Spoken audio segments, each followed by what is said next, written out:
Welcome on in, golf fans. It's your boy Gsluke here with our round 4 live stream for the 3M Open. Gonna break down what you need to know for DFS and props for tomorrow, and hopefully have a great ending to this week. Today was a slightly profitable day on both slates. Really nothing exciting though. Really less than $100 profit on both slates. But hey, any green day will take, right? It's betting, right? We're playing with the quote unquote negative EV edge rate favored towards the house. And hey, if you can grind it out, get into the green, that should be an accomplishment of its own. So hopefully here for Sunday, we can see a few of our names at the top of the GBPs, go out there, get a few prop slips to cash. And like I said, have ourselves a Sunday. So cheers to everyone out there. Hopefully you're having a solid start to your weekend and have some good plans for tonight, right? Whether you're staying in, hanging out, maybe playing video games, going out, whether it's to dinner or out, even for more exciting plans. Cheers to everyone out there, Gsluke Nation. What's going on? Curtis says, thank you for the streams, of course. Thank you for stopping by and showing the support. I appreciate you, Curtis. Welcome on in, buddy. We got Bobby Bombs down there. Great day, Luke. I don't know if I'd say great, but we'll take it, right? So, hey, what's going on? I appreciate you, Bobby. Appreciate the kind words, of course. What's going on? Cashed you out again. Definitely worth the 10. Hey, we'll take it. You guys seem a lot more stoked about today than I do. So I'll take it. Normally it's the other day around, right? Normally I'm Mr. Positive over here. It seems like you guys are doing that. You crushed it today. Yeah, Showdown. I know a few people in the Discord did a little bit better than me. I just had bad combos in that end. So I think that's why I'm a little bit sour. I know you guys probably crushed. That's good to know. That makes me so much happier today. Combos were like 5 of my 6 players went out there, shot like 4 or 5 under par. And then usually 1, sometimes 2 of them were like either 1 under par or over par. I mean, it was just, I think, a little bad luck. So, hey, we'll get them back Sunday, right? We got a whole nother slate to work with. So let's hop on into this. We'll look at the golf course today. And luckily, no split tees for tomorrow. So we're going to see our typical kind of slate, which let's just look at the weather, right? We don't have to just gloss over it like yesterday. So that'll be fun too. And yes, once again, it's the Crown and Coke in the wine glass because that's how I roll. In just like a little cup. Like that just feels like, or even like a whiskey glass. Like it's just not big enough. So you've got the classiness of the whiskey glass, right? But you've also got the volume of a larger cup. So that's the thought process there, by the way. Let's go through the golf course. Believe it or not, even though we had split tees, if you look at the quote-unquote AM versus the PM wave, there was a shot difference, right? And all you're talking about here is like an hour and a half difference in tee times, right? So this is like the first hour and a half, which is the last hour and a half of tee times. That first hour and a half was from like, I believe like 9 a.m. local time over there, like 9:30 a.m. local to right around like 11 a.m. local. So I guess actually it was the first like 2.5 hours of tee times. That would have been the quote unquote AM wave out there. They took advantage, right? They had lower winds in the PM. We heard a lot of the broadcasters talking about wind. The first few hours of play, there was no wind to speak of. So like, at first I was surprised to see this difference, right? A whole stroke difference, especially considering that like the guys going off later, right? I know half of them were at the bottom of the board, but also half of them were in contention. That it was really a whole full stroke difference, right? That was kind of mind-boggling to see. But like after thinking about it, after kind of going through some of the first few hours of play, it made more and more sense, right? The winds did kick up out there, and I know the forecast tomorrow looks relatively benign for most of the day. We'll just hop into this transition right now.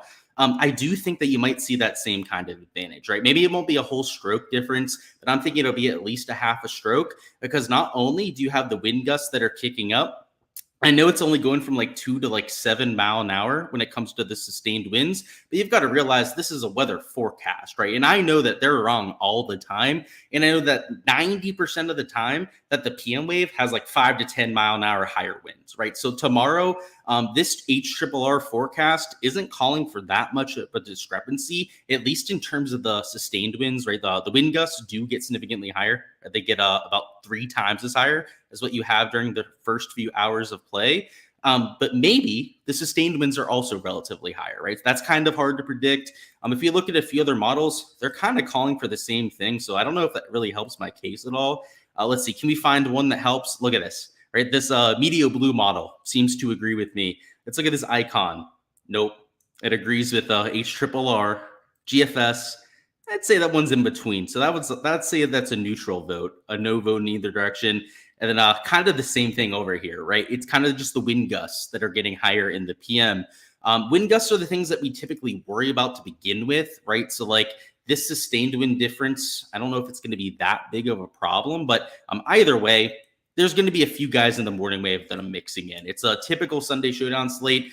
We're going to have to take some chalk, right? I'm going to have to take players in that PM wave, even if it's going to play slightly harder, because we have placement points to worry about, right? We've got to worry about Lee Hodges, who has a 5-stroke lead on the rest of the field, and what we're going to do there, right? And we're going to have to try and get a few guys that either are already in the top 5 and hold their position, or perhaps are starting here in like the T11, T15 range. It can move themselves up into that top 5 or top 3. So Sunday Showdown, a little bit of a different beast. We'll talk about some of the strategy here in just a minute, but from the weather perspective, the AM wave, or at least the guys going off real early, right? Again, remember, they're going off of 2 sums all off of hole number 1, might have a slight advantage. The issue with that, right? The segue now, right? Especially because it's Sunday Showdown, we've got to remember that a lot of those players are just completely playing like dog shit, right? They hardly made the cut of the number today, like Gusto Nunez. He shot an 81 out there, just dreadful stuff, right? From a Tour Pro. Do we think he's going to go out there as the 1 sum early and really care about his round? I have all my doubts about that, right? Pretty much every player at the bottom of the board, right? You'd have to kind of question their motivation, but at the same time, you're getting usually a lower price tag. Most of the guys at the bottom of the board have been priced down at this point, but also much, much lower ownership. So, the chalk up top, right, for Sunday Showdown is always going to be a little bit attractive, something that you might want to keep an eye on, right, because of the placement points. But you're going to have to find a few of those, diamonds in the rough to take, because if conditions are going to be the nuts in the morning, you're going to have at least 2, probably 3 or 4 of those players go out there and nuke the golf course, right? Especially a course like this that's as gettable as TPC Twin Cities can be, that shoots someone like 6, I'd say at least like 5, 6 under par, right? I was going to say like 6, 7, but let's say 5, 6 under par for that ceiling performance. You're going to see a handful of those. So trying to take the right chalk up top, trying to mix in the right early starters that actually give a damn tomorrow and that go out there and surge up the leaderboard are the type of plays that you need to get to take down a large field GPP. Now, if you're playing something smaller field, like a single entry, you don't have to be as ambitious with some of the, guys starting in the AM wave. Maybe you're a little bit more chalky in those kind of builds, but that's the thought process, right? So if you're new to, Sunday Showdown, just keep that in mind, right? You do have those placement points, which kind of change things. But in general, ownership is very, very predictable. So I'm going to go ahead and just sort my projections here by ownership. Actually, we're going to do this a different way. We're just going to sort this by current score. So from top of the leaderboard to the bottom, and look at the ownership over here. It's not in direct order, but it's pretty damn close, right? You've got Lee Hodges, who I've got at 50.4% ownership. He's got a 78.7% chance of winning the golf tournament per Data Golf. So that's where a lot of this ownership projection is coming from. When you have a player that's got over a 60, 70% chance to win the tournament, people are going to play him, even in the large field GPP, right? So this is the ownership projection for, let's say, the $5 or the $20 GPP. In higher dollar single entries, or even just like 2, 3 maxes, that kind of thing, you're going to see an even higher ownership number. It might be closer to 60, 70%. So Lee Hodges, that's kind of a no-brainer with that 5-shot lead. But JT Poston, even at $9,900, right, real expensive for Poston, is still going to be 30%. I've got Tony Finau, right, at $10,900 at 37.8%. I've got guys like Keith Mitchell, Aaron Baddeley getting ownership. It's all very predictable, though, right? All of the super chalky players, right? And you can see there's guys like Cam Davis getting ownership down there just because they're pricey. It's almost all just correlated to their position on the leaderboard. So, there are going to be a few players up here that you're mixing in. You can see there's a few on here as guesses that we're going to talk about, and we'll actually do it right now. But outside of just the few, specific examples, right, of guys that you're taking up top, you're going to have to fade a lot of ownership, right? So first and foremost, I'll just tell you, I'm fading Lee Hodges. I know that he's probably going to win this golf tournament. In fact, he's very likely going to win the golf tournament. I know that. I'm conceding that. But I also know that that's not the end all be all for getting to the ceiling lineup, right? You've still got to go out there and score. And unless he makes 3-4 birdies, right, those 13 placement points might not mean anything, right? You still got to score 40, 45 fantasy points, particularly if you're $9,000 plus, like somebody like Lee Hodges is, to get into that optimal build. So if you're in the large field GPP and you're playing a 50% owned Lee Hodges, just know that winning the golf tournament alone is not going to get you there, right? You're going to have to at least do something in terms of placement. Sorry, I should say outside of your placement points, right? You're going to have to do something in terms of your production. So it's not impossible. I mean, I'd say he still has like astronomically higher odds of being in the optimal than pretty much any other player on the board, right? But does he have like an 80-90% chance of being in the optimal? Absolutely not. The odds of it, at least per my projections, are closer to like 35 to 40% at the very most, which means at 50% projected ownership, right, I'm going to have to fade that, right? It's lower than that. It's a lower rate. And frankly, it's Lee Hodges that we're talking about, right? One of the lower birdie percentage players in all the PGA Tour. He ranks outside the top 150 on tour in that category. So he made like 6 today. He's gone off the first 3 days. I understand that. That's why he's minus 20. You don't have to tell me that. I know that he's playing well, but I've also seen this story before, especially with somebody like Hodges that needs this tour win, right? It would be just life-changing for Lee Hodges out there. He's going to do anything he can tomorrow. At least I would. This is how I would approach the situation, which is not that of a top competitor, right? Don't get me wrong here. Would be to not lose it, right? Go out there and just like, don't blow it, right? Would be going through my mind. Now, like I said, I'm a low-level golfer, right? There's a reason why I would never even be near one of these golf tournaments. But you've got to understand that players like Lee Hodges kind of think that way. Unfortunately, Scott Piercy did last year, right? Look at what happened to him there with Sunday Showdown, right? It was the same situation. He had this massive lead. I told you guys to fade him. And we had people down in chat that said, you're crazy. You're fading somebody with like a 40% optimal rate. And what happened, right? It's 40%. That's less than 50%, right? Just to put that into perspective.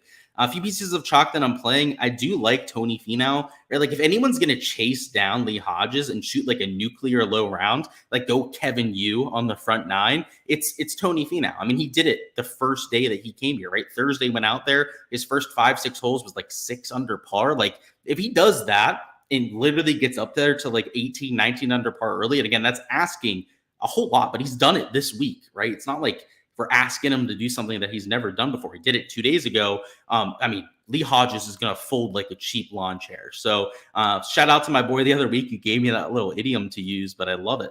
And frankly, if you get any sort of pressure from like a Tony Finau, maybe it's even like a Billy Ho, a Keith Mitchell, or an Aaron Baddeley that goes out there and gets off to a hot start, it's going to make his job even more difficult than it was before. So I don't know. I'm fading him up top. I'm not a huge fan of Poston. A lot of it's price tag, right? He's like 10 grand. Like that to me is just like hard to get to when I know I can spend just like $900 more and get Tony Finau. So if this was a larger difference of ownership, right? If it was, larger than just like an 8% difference in ownership, I would probably consider getting to JT Poston, but like I'd rather spend up a little bit and take a little bit more ownership and take a Tony Finau than take JT Poston. So that's the real decision point for me. And when somebody's like 37% owned, right, you can't really play both of them, right? That'd be pretty difficult to do. I mean, you can try, but you're not going to have as much leverage to the field as you're hoping for.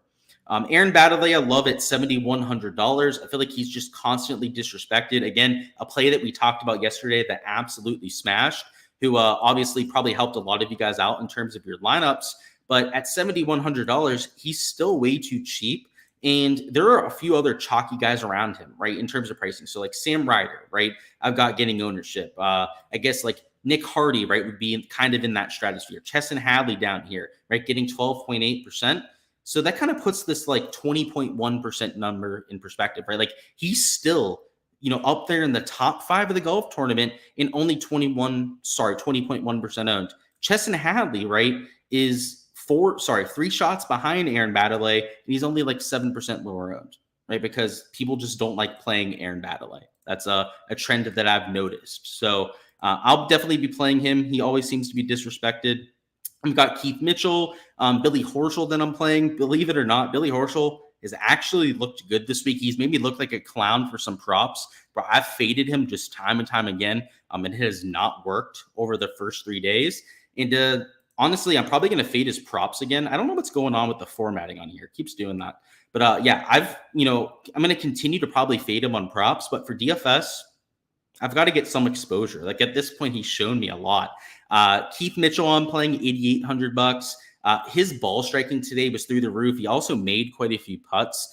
So I do think you're going to get some steam there because of the round, but 25.6% ownership, it feels fair, right? There are a few other guys getting ownership there, like a Kevin Yu, who are kind of detracting from him. Eric Cole even. Guys like an Aaron Rye are still getting close to 20% ownership. So when you compare that to somebody in contention like a Keith Mitchell, he honestly seems lower owned than he should be, right? Especially because he's up there in the top 5 already. So I think the reason why he's lower owned is because you have like the Aaron Ryes that like everyone wants to play. Everyone loves playing Aaron Rye, or like an Eric Cole that everyone loves playing. A Doug Gim up here. We talked about Kevin Yu, right? After his nuclear front 9.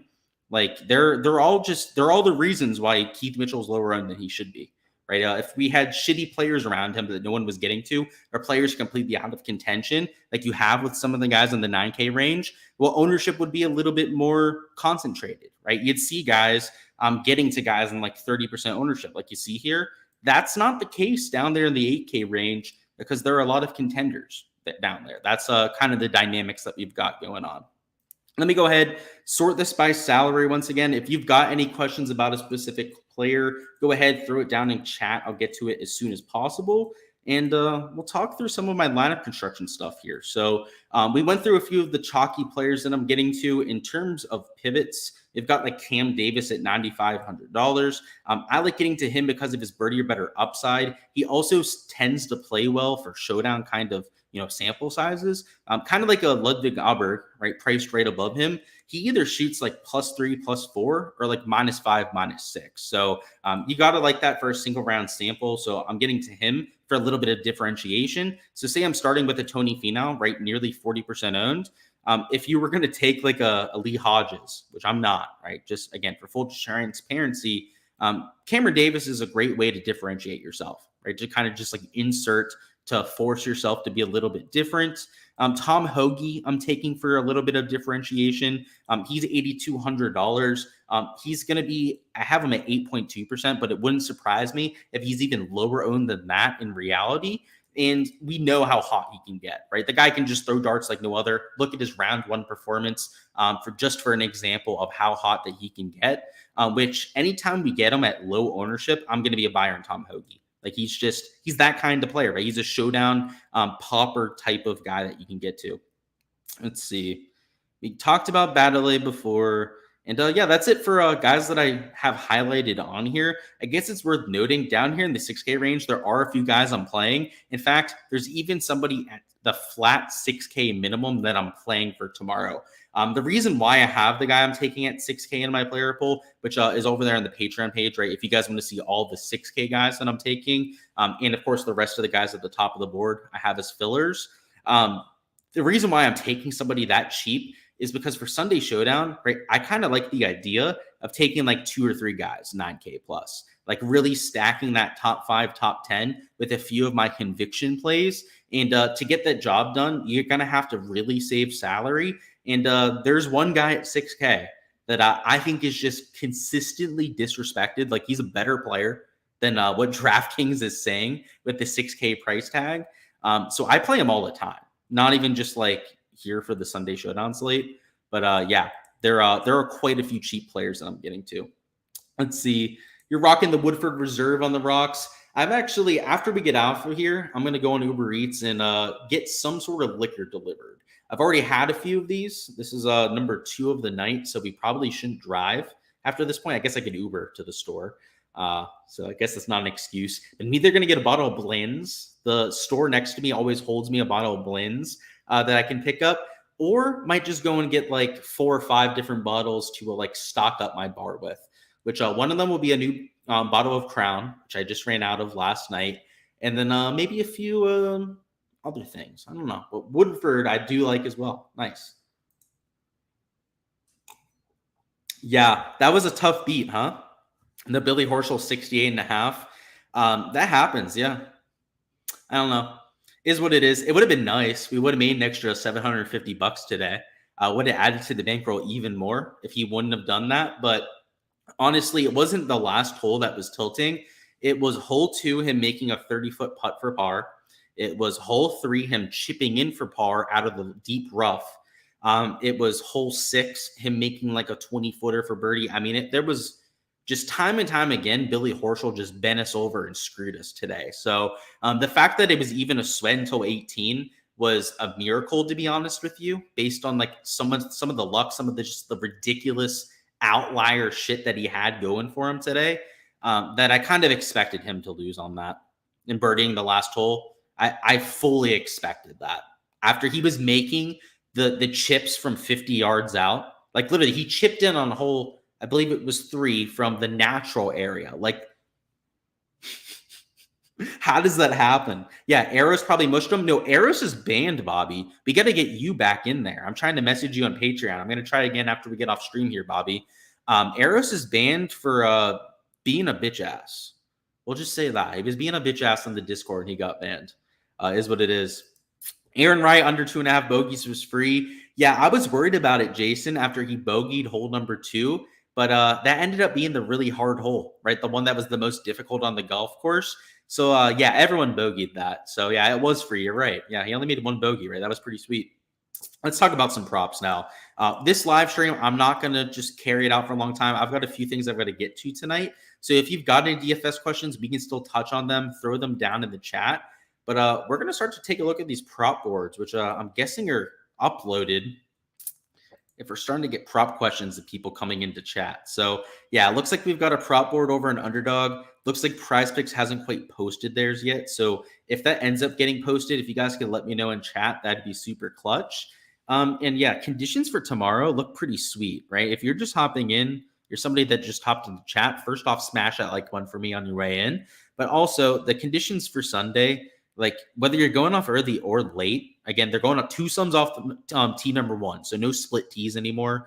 There's not going to be 3 sums out there, right? It'll just be your regular pairs. The guys going off early are going to have perfect conditions. But even the late guys, right? It's like next to no sustained wind, right? You're in the single digits. And then you're going to have some gusts that are coming through. But if they don't end up being substantial or they're like really rare gusts, I mean, it could play super easy out there tomorrow. So when we take a look at this Underdog board, I'm assuming they're pricing for that. And it looks like they have, right? So 68.5 strokes. Like this board, I tend to agree with it. I'm just going to say that much. But I know that on PrizePicks, they're going to post everyone higher. So like, for example, Tyler Duncan is probably going to be like 69.5 strokes on PrizePicks. So while I tend to think that it'll play easier tomorrow, and I do think that this board tends to be accurate, the value, right, might be on the PrizePicks side. Like they're always a little bit more conservative about their projections. Underdog, believe it or not, with some of these projections, I think are right. Like 68 strokes, right? That seems low for Lee Hodges, right? I know he's your leader. That's probably pretty accurate. Now, granted, he's got the 5-shot lead, so I'm probably going to fade him at shooting -3. Like he could shoot -2 and win this golf tournament very easily. That's the idea, right? With fading somebody at 68, and he's got to get the whole way to -4 to screw you. But PrizePicks is going to have these guys higher, and that's probably the best site to bet on. Which, without the multipliers, I would say it'd be the best site to bet on. It's going to be a shitty slate. I don't know. I wish that they would have posted these guys higher. These fantasy score props are absolutely free, by the way. They post them, I think, to kind of hoping that people don't notice how they work. Believe it or not, I think this under fantasy points is better than the strokes prop. Let me make sure they didn't change the pricing, right? They didn't change the pricing. No, they didn't. These under fantasy scores are really, really valuable. Like, especially like Lee Hodges having a higher fantasy score projection than Hideki. Like, what's that all about? The issue then becomes trying to find other fades, right? Like, I took a fade on JT Poston at 68 today. That did not hit. I don't know. It's not as straightforward of a board, I'll say. I wish that we could just go out here and I could take Poston under this, right? And then Hodges that. Actually, what if we take Poston under that?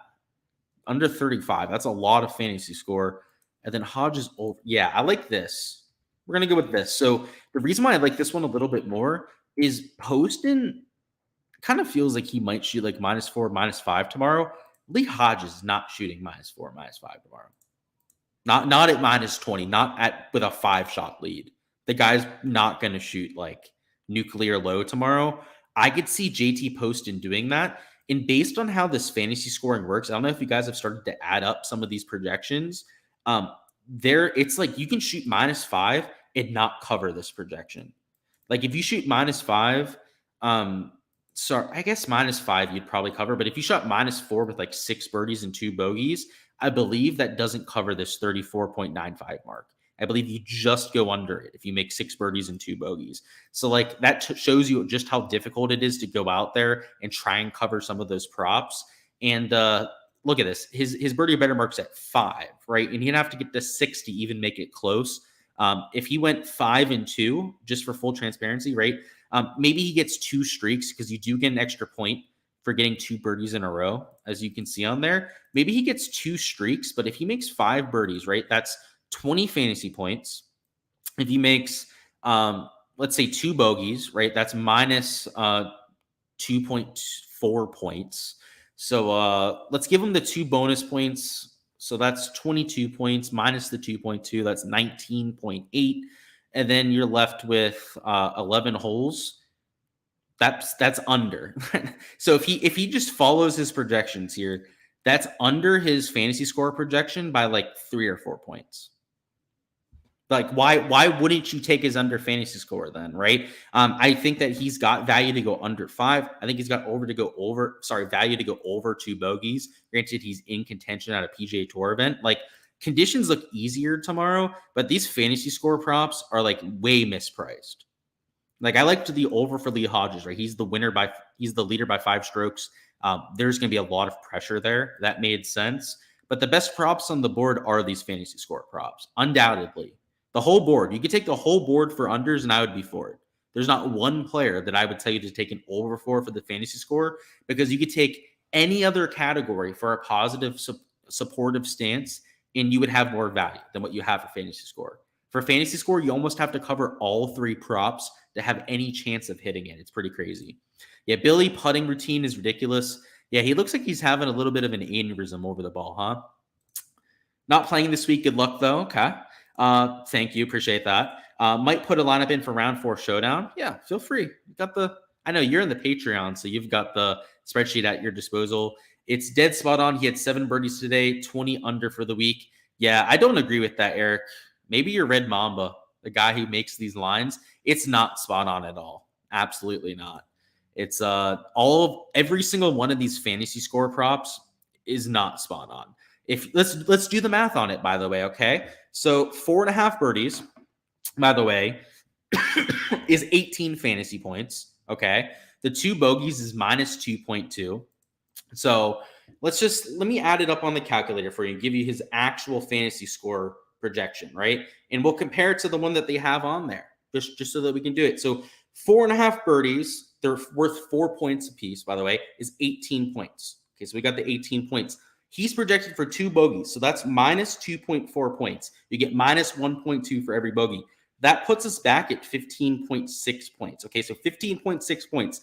That's going to be something to remember. Because we already have 6.5 holes accounted for, that means that there's 11.5 pars, right? So 15.6 we're going to need here in a second. There's 11.5 pars.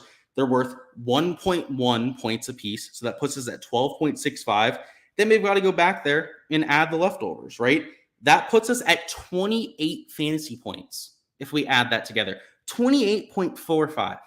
And he's at what? Oh, he's there at what? 32.95 fantasy points. He's 6 points higher. Yeah, dude, he's accurate there. Let's go with that one, right? He made 7 birdies yesterday. He's definitely going to make 7 again tomorrow. If you're using that logic, take his over 4.5 birdies. That's absolutely free, right? Like you're full of it, dude. You're literally either Red Mamba, the lines maker, or you're one of the more moronic bettors that I've ever seen in my life. Definitely betting on the under for Matsuyama and Griot for fantasy points. Yeah, I took them today and they went way under on their fantasy points. Aberg only had 17 fantasy points. He was projected at 32. Matsuyama had less than 18 fantasy points. He was projected at 35. And you also had guys like Griot that were projected, I think, at like 33 fantasy points. He scored like 18. Like they were free unders today. Yeah, Twisted Logic. Yeah, he's like, he made 7 birdies today. He's going to make 7 tomorrow. It's the most twisted logic in human history. People that are wire-to-wire winners hardly ever go low on the last day. They normally always shoot like even par, like every single time. It's nuts to me. All right, so enough with that little aside there. I think that guy, I think he was saying that because he's trying to throw people off. That's why I reacted to it that way. But yeah, the over on Lee Hodges at 68 strokes, I think makes quite a bit of sense. Right, him shooting -4 and getting to 24 under par, that would mean people would have to shoot -10, -11. Right, they'd have to shoot a 61 or 60 to pass him at the very least, if not like a 59 to go out there and win the golf tournament. He's not going to do that. I can just tell you that right now. Like, he's going to see his lead. He's going to start to leak strokes. He's going to start laying up off the tee with irons. Like, he's going to have no incentive to shoot 5 or 6 under par tomorrow, or even like 4 under par. Like, he needs to cover this prop. He has no incentive to do so. Right? He has all the incentive in the world to shoot even par tomorrow and like win the golf tournament. -2, he's got a 99.9% chance of winning the golf tournament with a -2, right? If he pushes his projection at 68 strokes, he's like guaranteed to win the golf tournament, right? So like, I don't buy that. I don't buy it at all. All right, let's go through the rest of this board. These fantasy score ones, you're going to see a lot of them in my portfolio later. So I don't want to waste all of them right now, right? I'm going to add more props for my Patreon peeps, but there are probably a few other fades that we can take too. They've got Billy at 68 now, so they bumped him down. Let's see. Oh boy, they're going to make me act out and take his over, huh? He hardly got to, yeah, we're taking that over. Where's he at? He hardly got to 68 today, chipping in twice, making like 2 or 3 30-foot putts. Yeah, we're taking that over. Okay, that's a pretty simple one. And then now we can take a fantasy score under. So let's find one more. We'll do one more stream slip. This 35 fantasy points, I mean, let's do the math on him, right? 5 birdies is 20 points. Let's give him 2 streaks, right, with those 5 birdies. So let's give him 22 fantasy points for the birdies. Let's take away just over 2 for the bogeys.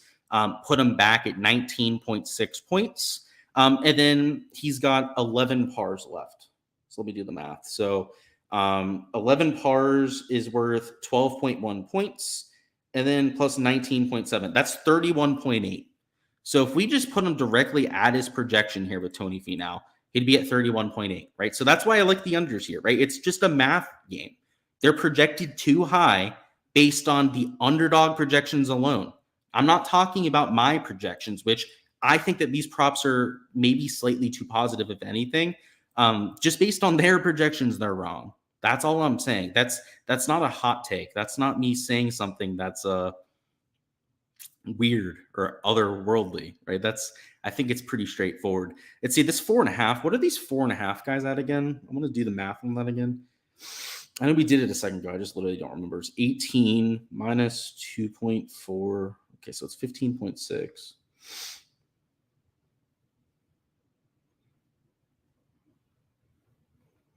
Yeah, they're at like a 28-point projection. These guys like Tyler Duncan that are projected at the same kind of projection. So that's like what, 3-4 points lower. The Tony Finau one was like 3 points lower. So like these ones are probably the best values, or these scrubs. So we'll take the over on Billy Ho at 68. I think that makes quite a bit of sense. And then one of these scrubs, like even Aaron Rye, like I like Aaron Rye, but like he's projected too high. Based on, okay, let's just take the Tyler Duncan one. Okay. All right. I think I took these 2 for fades today. It didn't work out. Tyler Duncan hit for his fade. Billy Horschel did not. Billy Ho is not going to chip in 10 times again. I can almost guarantee you that at least. Maybe he goes out there and makes 8-9 birdies. Tip of the cap to him if he's able to do that. But he's not going to save par from 30 feet like 5-6 times again. If he goes out there and hits the ball like he did here for round 3, he's going to shoot like a 71 or a 72, potentially even over par. So I feel pretty good getting back to that. And then we also took the Duncan under. Again, if you just use his projections from Underdog, they've got him at like 28 fantasy points. If you give him one bonus, right, give him one streak of 2 birdies, that puts him closer to 29 fantasy points. 2 streaks, that puts him at 30 fantasy points. That's still 2 fantasy points lower than his projection. So if you think he has any chance to go over bogeys or under birdies here, I mean, this fantasy point projection is just like even more so of a good play. So that's the idea. That's definitely the way that I see this board here. Let's see, has Prize Picks posted a board? They have. Let's do a little comparison. So we just entered a few slips. Let's see if we got good value or not, just to appease the guys down in chat, right? So let's see, Lee Hodges, a whole stroke higher on Prize Picks. Gotta feel pretty decent about that prop. Let's see, where's Billy Ho at? He's also a whole stroke higher over there. Yeah, I feel horrible about taking the Lee Hodges prop a whole stroke higher, right? Oh, horrible. I'm crazy for thinking that before, right? And then what? They got Tyler Duncan 69.5, right? That shows you they're not nearly as bullish on his chances as what they have in Underdog. Again, the stroke higher is pretty much what we are expecting. So like we are expecting to see all this. And then who was the other fantasy score? Right, it was JT Poston. What do they have Poston at? Probably a little bit better. Like 68.5, I would guess. Yeah. So it's still a stroke higher. So Prize Picks, of course, isn't as bullish on their chances. But even if you use the Underdog projections, which again, I think are too bullish, if anything, they're projecting under the fantasy.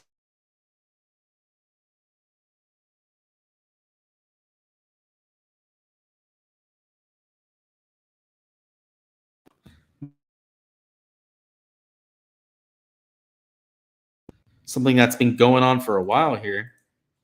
I apologize if my mic was unplugged for a while. Hopefully it was only shortly. Thoughts on Aberg birdies? Let's take a look.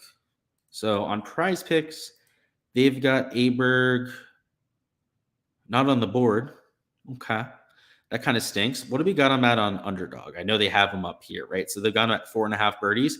I don't hate his over. He actually played pretty decently today, right? Obviously made a 9 on hole 18. So that completely kind of changes his outlook. But yeah, I don't hate that. Hodges under 33 fantasy points is a lock. Yeah, I think so too. But I think his strokes probably is too. Take away one of those Hodges birdies, that was counted as a streak. And even with 6 birdies, he would have went under. Yeah, it's free. You're right. It is. That's what I mean about these fantasy score props. Like they're ridiculous value. So if you want to see the rest of what I'm taking for Underdog, which is going to be a lot of fantasy score props, check out the Patreon here in just a few minutes. I'll be posting them. But if you're going to enter anything on Prize Picks, I'll look at the board. I feel like it's going to be shit. Right? The payouts are shit. So like I don't know what we're really going to find here. They had Jaeger at 69.5 yesterday. I told you guys I love the under. That was absolutely free today. Let's see what else we've got here. Yeah, I don't know. With the payouts that they've got here, I don't think I'm going to enter on Prize Picks. Like I think the course is going to play easier. So I think that if you wanted to take unders that you could on the Prize Picks board, the issue is if you want to take 2 unders, you're going to get a 2.5x payout. You're not going to get shit for it, right? So even if I think the board might have some unders worth taking or even some like overs on birdies. So let's see, if you took an over on birdies and under on strokes, right, it's still 2.5x. It won't matter. So let's look at greens. Yeah. Probably a few fades you could take for greens, for sure. I see a few guys I could probably take for a fade. So maybe we could take just, I guess, just off the top of my head, like Sam Ryder, maybe a Kevin Streelman, right? I wouldn't hate for like an under there. If you wanted to do that, and then did they really not have Aberg up? That's unfortunate.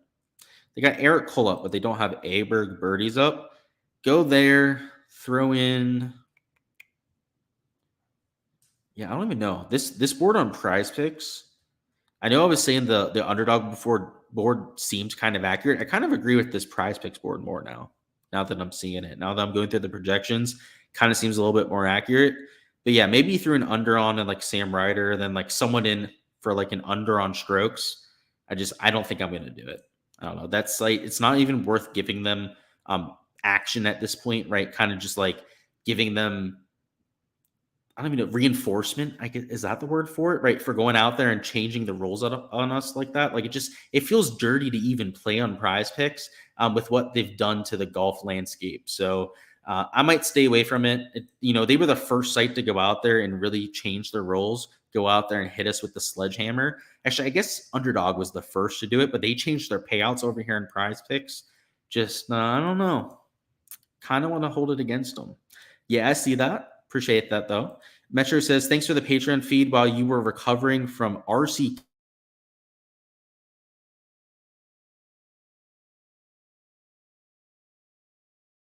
Rise and fall of Chirp or just the pain meds? Yeah, it's the rise and fall of Chirp. I've actually taken all of my money off of there. The only slip I entered today was just like a couple props we took over there in Underdog with the $100 promo that I had that I couldn't withdraw before. So luckily those two props hit, so I can go take that $250 out. But yeah, after they changed the payouts, there's no reason to play on that small site, right? They reached out about promoting them, and I, considered it at first. I never really got back to them about it. And then overnight, as soon as they reached out about potentially doing a partnership, that night before I even woke up to look at it, they went out there and they said that, oh yeah, we changed the payouts, by the way, so check that out. You can only get 7.5x for a 5-legger now. Like, no, thank you. Need some DMP on prize picks. Yeah, exactly. If you're going to play anything, you need a DMP, which there are going to be a few DMP, especially for like esports that you can check out. But, you don't really want to be relying on that kind of crap. Let's see. The point being, the course conditions will be there for the taking for Tony, Poston, etc.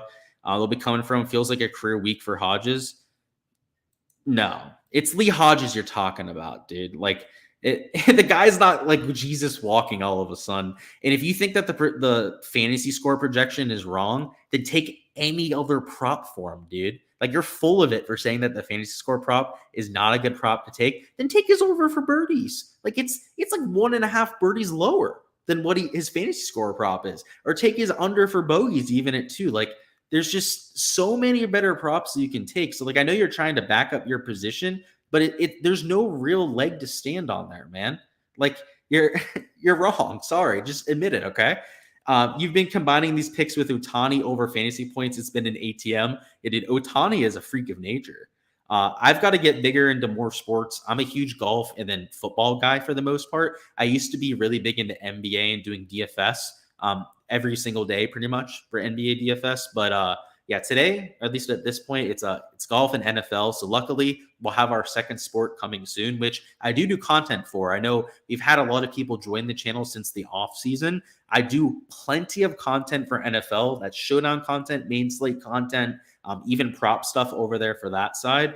So yeah, if you like this, for what we do here for golf, check out my stuff for NFL. It'll be a lot of fun. That's all we've got here for this live stream, though. Going to go ahead and cut it off here. Best of luck out there for your Sunday slips and your Sunday lineups.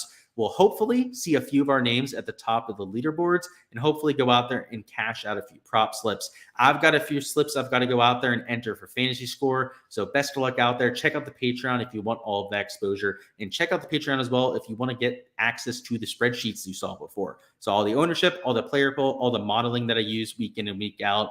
To go out there and do my own process, right? If I use it for my process, have the results that I do, it's not going to guarantee that you can do it yourself, but at least gives you the same sort of information, right? And the Discord, the access to me to help improve your process and ask the questions that you need to. So I appreciate you guys. Like I said, smash that like button on the way out, and I'll catch you guys for next week's content.